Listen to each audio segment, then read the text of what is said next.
Hallo Freunde, ihr habt bestimmt schon oft den Spruch gehört, dass der Reiche nicht derjenige ist, der viel verdient, sondern derjenige, der das Geld, das er verdient, klug ausgibt. Was ist mir heute persönlich in Erinnerung geblieben? Es gab eine bekannte Zeichentrickserie über einen Filmmilliardär, Onkel Geizhals. Nur wenige bemerkten es, aber die Cartoon-Ente stand morgens auf und las die Einladungen für den jeweiligen Tag. Zum Frühstück ging Onkel Dagobert in die Gemäldeausstellung, dort trank er Kaffee und Gebäck. Tagsüber besuchte er geschäftliche Veranstaltungen, zu denen auch das Mittagessen gehörte, und abends ging er zu einem Abendessen, zu dem er eingeladen war. So gedieh dieser Milliardär. Jeden Tag voll, aber es hat ihn keinen Cent gekostet, komisch, oder? In diesem Zusammenhang stellt sich die Frage, ob zwei Personen genau das gleiche monatliche Einkommen haben, sagen wir $2000, während eins monatlich 15. 100 bis 2,5 $1000 und zwei nur $1000 ausgibt und der Rest von demjenigen behalten wird, der reicher ist.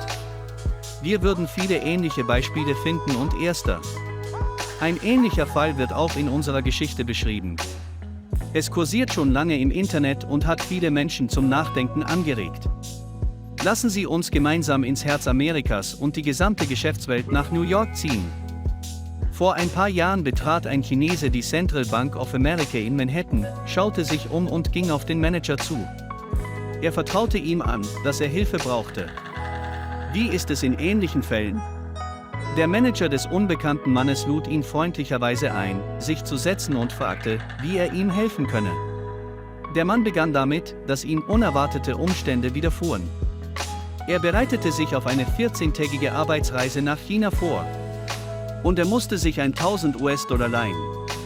Und die Hauptsache ist, dass er sich am ersten nur für 2 Wochen Geld leihen muss. Auf den ersten Blick schien es, dass es sich um eine normale Kreditprozedur handelte. Der Manager las dem unbekannten Mann die Kreditbedingungen vor, bat sie um Dokumente zur Durchsicht und begann mit dem Ausdrucken des Vertrags. Aber bevor er das tun konnte, überholte ihn ein unbekannter Mann und begann ihm zu erklären, wissen Sie, das Problem sei, dass ich keine Dokumente dabei habe. Neben dem Führerschein und den Papieren für das Fahrzeug, das ich nicht weit von hier geparkt habe und mehr.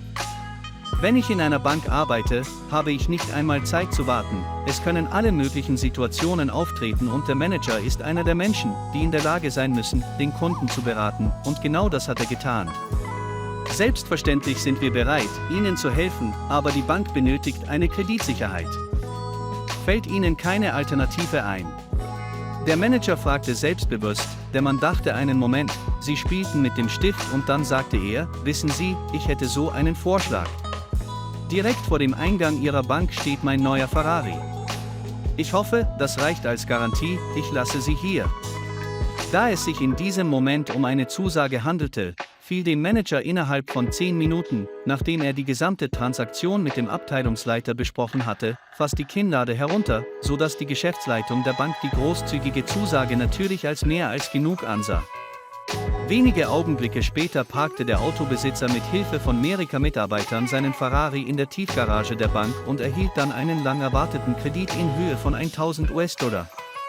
In den nächsten Tagen lachten alle Bankangestellten über den Chinesen, der einen brandneuen $250.000 Ferrari benutzte. Als Sicherheit für einen Kredit in Höhe von €1000. Die Nachricht von diesem ungewöhnlichen Kredit verbreitete sich bald in allen Filialen von Philadelphia, vorausgesetzt alle lächelten wie ein Mann, als sie von einem seltsamen Kunden erfuhren, der vielleicht in finanzielle Schwierigkeiten geraten war und mit dem letzten Geld seinen Ferrari gekauft hatte. Tom wurde sogar zum besten Manager des Monats gekürt. Bei den Treffen wurde er als Beispiel herangezogen, denn für nur $1.000 müsste die Bank bei Nichtzahlung des Kredits die gesamten $250.000 bezahlen. Naja, sagen wir, es ist kein Schnäppchen, und das könnten Sie auf jeden Fall. Um einen solchen Eindruck zu hinterlassen, bis eine Woche später, als neugierige Mitarbeiter weitere Informationen über den Besitzer des Autos herausfanden, der Sicherheitsdienst herausfand, dass es sich dabei, wie sie ihn scherzhaft nannten, um einen armen Chinesen handelte, der gekommen war, um einen Kredit zu beantragen. Betrag von $1000, ist Multimillionär und Eigentümer des größten IT-Unternehmens. 2 Wochen vergingen sehr schnell, genau in 14 Tagen wie vereinbart ging der arme Millionär zur Bank, ging ruhig zum Kassierer, wo er den Betrag erfolgreich einzahlte, $1.000 und die Zinsen von $5,41. Der Mann ging mit dem Manager Tom zur Autowerkstatt, während er seinen Ferrari von allen Seiten inspizierte. Er dankte dem Manager und überreichte ihm einen $100-Schein mit der Aussage, dass dies für Sie, Tommy, für die gute Arbeit sei. Der Kreditverwalter war ratlos und hatte offensichtlich mehr Fragen als Antworten im Kopf. Schließlich nahm er den Mut auf, dem Millionär eine Frage zu stellen: Entschuldigung, Sir, wir freuen uns sehr, dass wir Ihnen und Ihrem Unternehmen helfen konnten, als Sie nicht hier waren. Wir haben herausgefunden, dass Sie sehr reich sind. Wir verstehen nicht, warum Sie sich $1.000 leihen mussten. Und obendrein haben Sie Ihr teures Auto verpfändet. Der Mann sah ihm lange in die Augen und sagte: Weißt du, Tommy, ich bin sehr reich. Ich wohne nicht weit von hier, aber sagen Sie mir, wo sonst in New York ich mein Auto für nur 5,41 US-Dollar 14 Tage lang stehen lassen kann. Und auch sicher sein, dass ich es bei meiner Rückkehr dort unversehrt und in einwandfreiem Zustand vorfinde. Dann schüttelte der Millionär dem Bankangestellten die Hand und fuhr mit einem Lächeln im Gesicht in seinem neuen Ferrari davon, wenn man bedenkt, dass die durchschnittlichen Kosten für den Parkservice in Manhattan $30 pro Stunde betragen. Ich denke, man kann leicht berechnen, wie viel $1.000 er in 2 Wochen gespart hat. In der Zwischenzeit hatte dieser Millionär sein Auto für nur $5 auf dem sichersten Parkplatz der Stadt geparkt. Sicher, vielleicht ist diese Geschichte erfunden, aber vielleicht nicht, weil Hunderten von Millionären frisches und originelles Denken innewohnt. Selbst in der Dauer dieses Videos konnte man erkennen, dass nicht die Reichen derjenige sind, der viel verdient, sondern derjenige, der viel verdient, gibt wenig aus und der Wohlstand eines jeden von uns wird an der Zeit gemessen. Die Stimme, die Sie spüren werden, wenn Sie Arbeitsfreunde aufgeben. Ich hoffe, Sie fanden diese Geschichte informativ. Wenn Ihnen das Video gefallen hat, geben Sie ihm ein Like, bewerten Sie es in den Kommentaren und bis bald.